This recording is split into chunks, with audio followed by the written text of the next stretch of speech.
Olá, bem-vindos ao canal. Hoje vamos dar início ao tema Progressão dos Espíritos.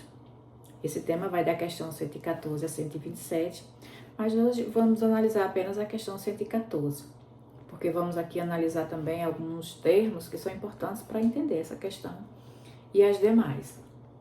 Na questão 114, Allan Kardec pergunta: os espíritos são bons ou maus por natureza ou são eles mesmos que se melhoram? Então, inicialmente, por natureza, o que significa isso? Significa que, por natureza, significa aquilo que está na essência do ser, aquilo que é próprio dele, aquilo que não foi adquirido, não foi aprendido. Ele é inato, ele é próprio do ser, ele é natural. Então, Allan Kardec quer saber, os espíritos são bons ou maus por natureza, quer dizer, na sua essência, é isso que Allan Kardec quer saber. Os espíritos respondem que são os próprios espíritos que se melhoram, e melhorando-se, passam de uma ordem inferior para outra mais elevada. Então aqui os espíritos respondem que os espíritos não são criados nem bons nem maus. Eles é que vão se melhorando ao longo do tempo. Então os espíritos, eles, a partir do seu esforço e a partir de várias experiências reencarnatórias, eles vão saindo da condição de simples e ignorantes para até espíritos puros. Então, todos os espíritos, sem exceção, são criados por Deus nessa condição, simples e ignorantes. E a partir do seu esforço, eles vão se melhorando e saindo dessa condição de espírito inferior para espírito superior, ou de espírito imperfeito para espíritos perfeitos. Então, Deus não criou nenhum espírito bom e nem criou nenhum espírito mau. Ele criou todos os espíritos simples e ignorantes. Mas o que significa esses termos simples e ignorantes? Então, nós já vimos, ou vamos ver, que os espíritos, para se tornarem perfeitos, para alcançarem a perfeição, para se purificarem, eles precisam evoluir tanto no lado intelectual quanto moral. Eles precisam evoluir intelectualmente e moralmente. Pois bem, quando eles são criados por Deus, eles são criados simples e ignorantes, ou seja, sem intelectualidade, sem moralidade desenvolvida. Então, tanto no aspecto intelectual quanto no aspecto moral, eles são criados zerados, digamos assim. Então, vamos analisar um pouco esses termos. Então, simples e ignorantes se refere, então, à condição inicial dos espíritos, quando são criados por Deus, Então, todos os espíritos são criados assim, sem exceção nenhuma. E o que significa ignorante? Ignorante significa justamente que não tem saber, não tem conhecimento. Ignorante aqui não é no sentido pejorativo, não é uma ofensa, não é no sentido negativo. Ignorante aqui significa aquele espírito que ignora, o espírito que não sabe, que não tem conhecimento. Ele ainda não aprendeu, não desenvolveu o seu intelecto, não se desenvolveu intelectualmente. Ele não tem nenhum discernimento, ele não sabe o que é certo, o que é errado, o que é bom, o que é ruim. Ele não tem a razão ainda desenvolvida. Então, simples significa aquele que não tem experiência. Ele não teve ainda nenhuma experiência, não desenvolveu paixão, não desenvolveu vício, ele não desenvolveu a sua moralidade. Não tem isso ainda desenvolvido. Ele não sabe, ele não, nem é bom nem é mau. Então, esses termos, eles são muito importantes para entender isso. Ao longo do tempo, ao longo das suas experiências reencarnatórias, é que ele vai se desenvolvendo intelectualmente e moralmente. Vai deixando de ser ignorante e simples. Ou seja, segundo a doutrina espírita, todos os espíritos são criados iguais, sem privilégios. Eles evoluem gradualmente por meio de várias experiências reencarnatórias, aprendendo, escolhendo, errando, se corrigindo. E ao longo do tempo é que eles vão desenvolvendo a inteligência, a moralidade, o amor, até atingirem a perfeição espiritual. Ou seja, simples e ignorantes é o ponto de partida de todos os espíritos, inclusive os puros.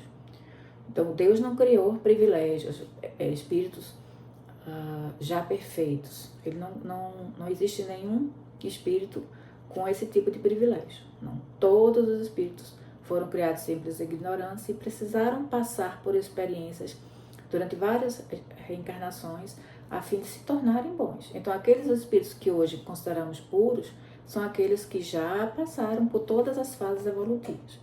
Já foram imperfeitos, já foram bons e se purificaram totalmente ao ponto de hoje serem considerados puros. E nós também, independente da escala evolutiva em que estejamos, do nosso nível evolutivo, todos nós, invariavelmente, vamos também chegar à perfeição, mas a partir do nosso esforço, né? E de várias e várias experiências reencarnatórias. E o que são paixões e vícios morais, né? No Espiritismo, esses conceitos são diferentes, mas eles estão relacionados. Então, paixões, eles são impulsos naturais, são impulsos inatos, intensos, né? Fortes, que estão ligados às emoções e aos desejos.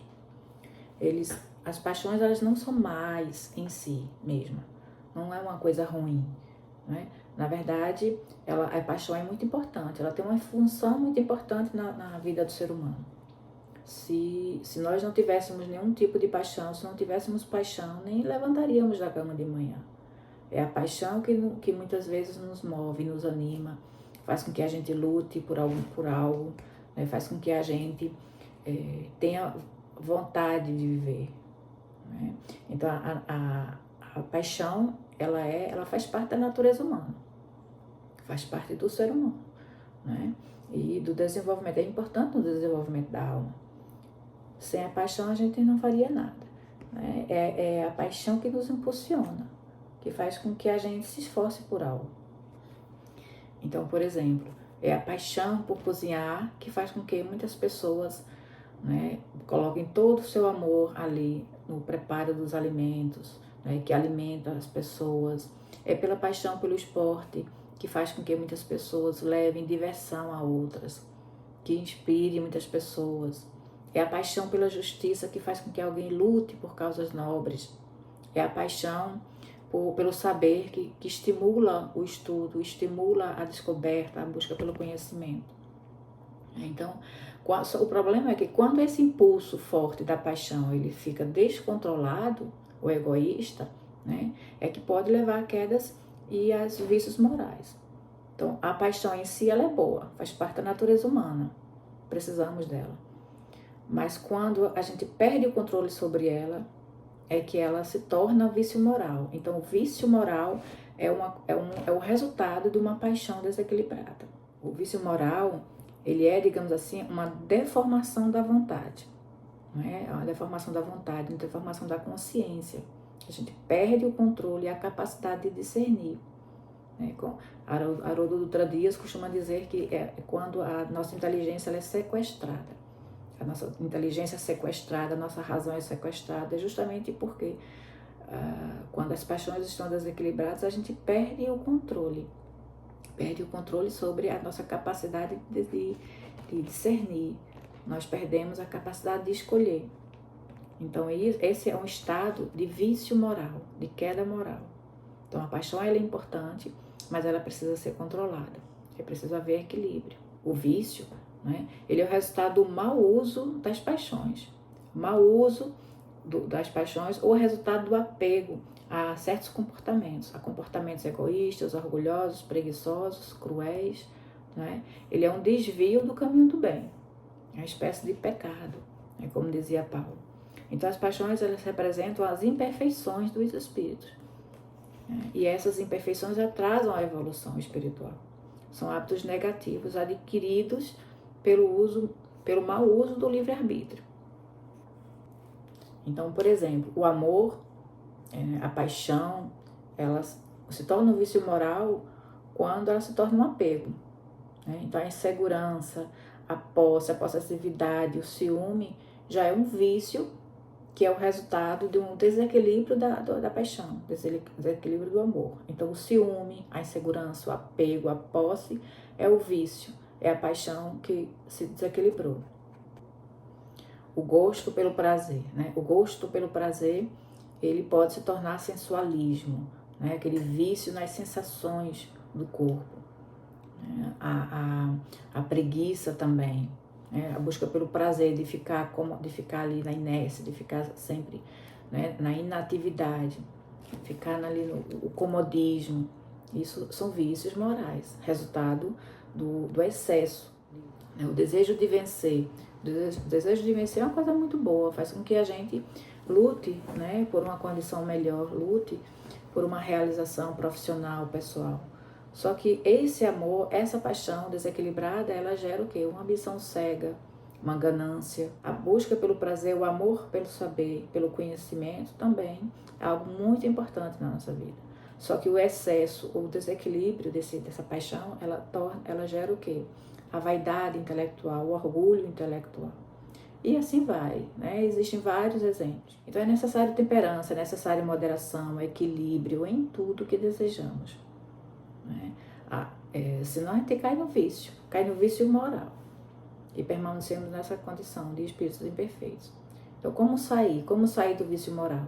Através do esforço da vontade, da renúncia, né? Direcionando nosso caminho, direcionando nossos desejos, nossas vontades para o meio termo, né? para o caminho do meio, como dizia Buda, né?